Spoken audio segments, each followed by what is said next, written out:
up. All right, so we're going to be talking about kicker springs right now. And this one's really nice. I'm going to show you how to make another one nice like this one. This is the original out of the 59. If you look in here right now, I took one out of the garage. And if you see closely, that spring is hitting on the back of that gear. See that guy there? I can see it. So what happens is when you kick, you get some interference between that spring and that gear. Now, the further you push this in, the less interference you're going to get. As you can see, even in this, all the way pushed in, there's still interference. So to solve that problem, here's what we do. First thing we do, this spring really doesn't need modification, so I'm really not going to modify it. As you can see, it's not worn here. And this spring, if you look at it, you can see it's very worn here. Okay. See that?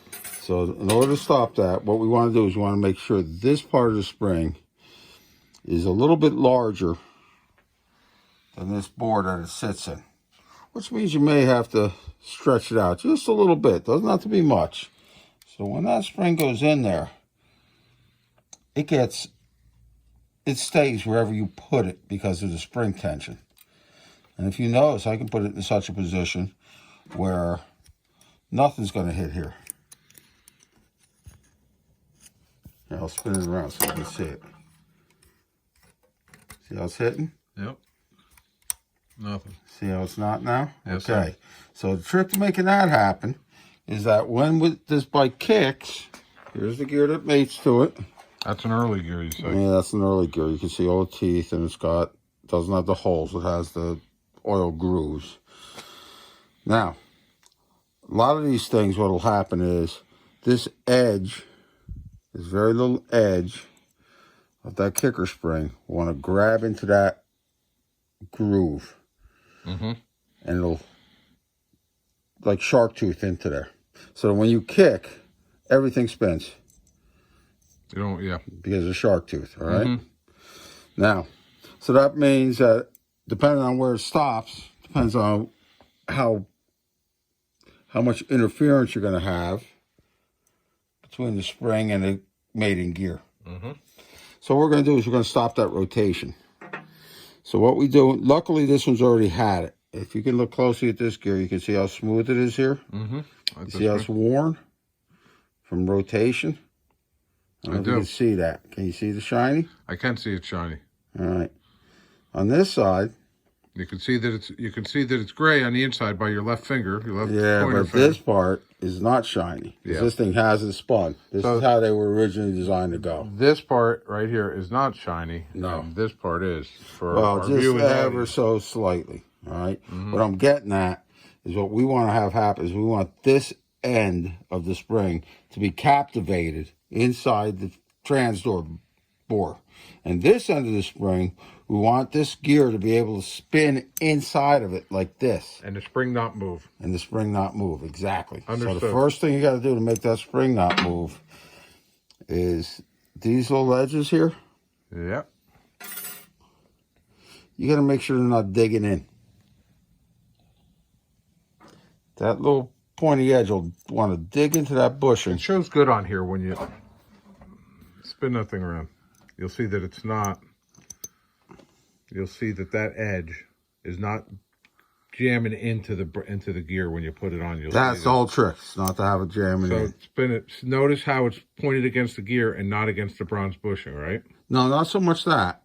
No? But that there's no fish hook action going on here that's going to cop to the bronze. Gotcha. All right? In other words, I could, if I wanted to, I could grind an angle like this on this gear, on the spring, and that thing will just dig right into this groove of this bronze bushing. Yeah, we don't want that. We want the opposite. Yeah, we want it to just... We want it the other way. We want to grind it like this. But we don't need to. But on this particular one, we don't need to, but I'm going to show it to you anyhow. Okay. Hang on.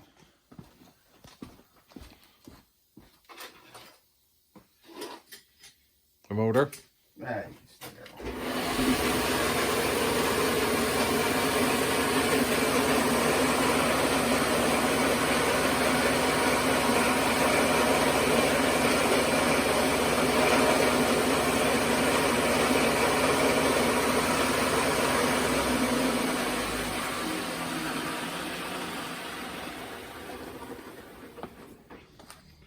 So now, put your finger on that little end there and see what you feel.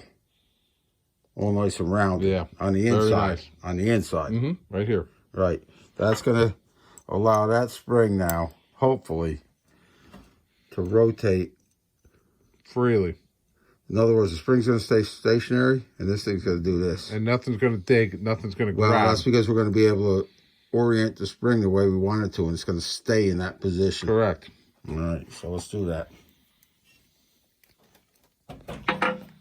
Okay. Where's our kicker sleeve? Right here. All right, now that's a Andrews late 71 to 78 C ratio gear in there that we modified for early model. And now, see how that's going to interfere? Yes. In the back when we go in? Yes. Can you see that? I can. Right in here? Right there. I can All right, see that. so we're good.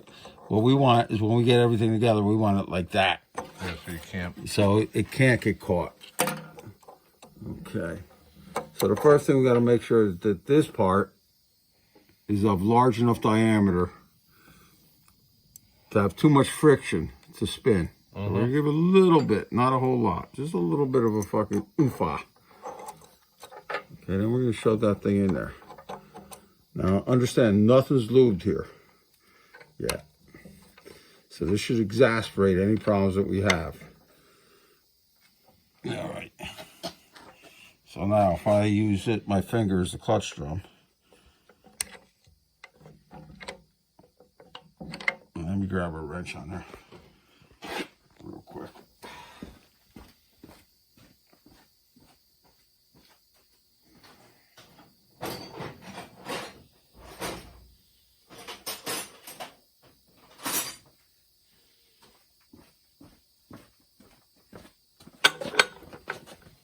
So, with any luck,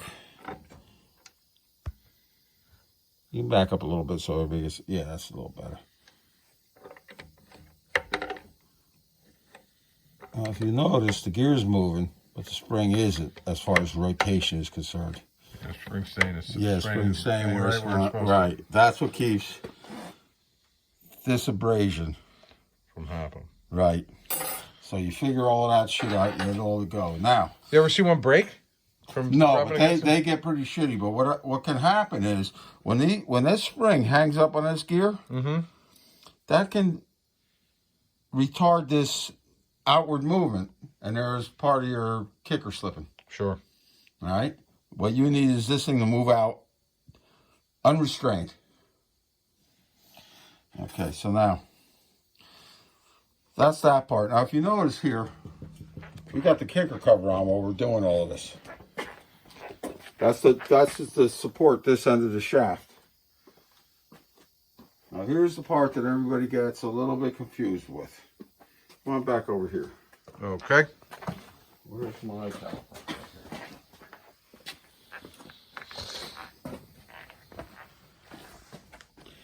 This is what the factory tells you to do. They say to measure from, notice where I'm butting the caliper up to, which is the inner sleeve. And I'm measuring down. Can you see that? I think so. Let's try it again. Yes. Hang on. Let me do it again. It seems awful dark in there. Can you see? Yeah, I can see it good enough on the phone. All right, so that's the distance from here to there is that distance. Now, if we grab a clutch drum, which maybe we have one here, without too much of a... There's one over there. Yeah, let me grab that one. The one for the 59's over there. It's in the box. Drum, right? Yep, that's the actual one. In the box. Not clean, though. You want me to clean it up? Nah, we don't need to clean it up for this.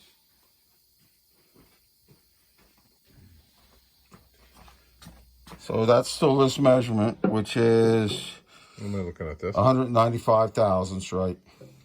Okay. This thing when we measure is probably going to be 187-ish. That's from this washer. Hang on. Yep. Okay. To the top of the teeth. Let me grab two of them at once here if I can.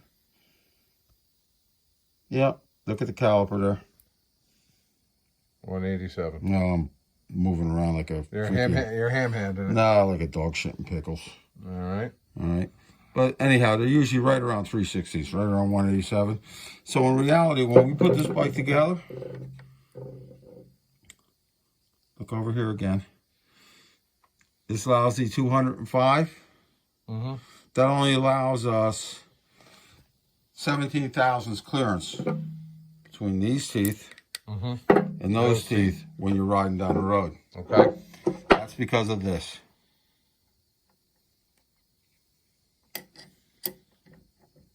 Okay. That's because of that bushing being loose.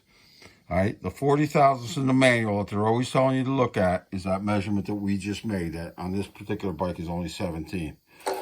So what we're going to do is we'll pop that bushing out of there. We'll put a new bushing in there and get our clearance back. Okay.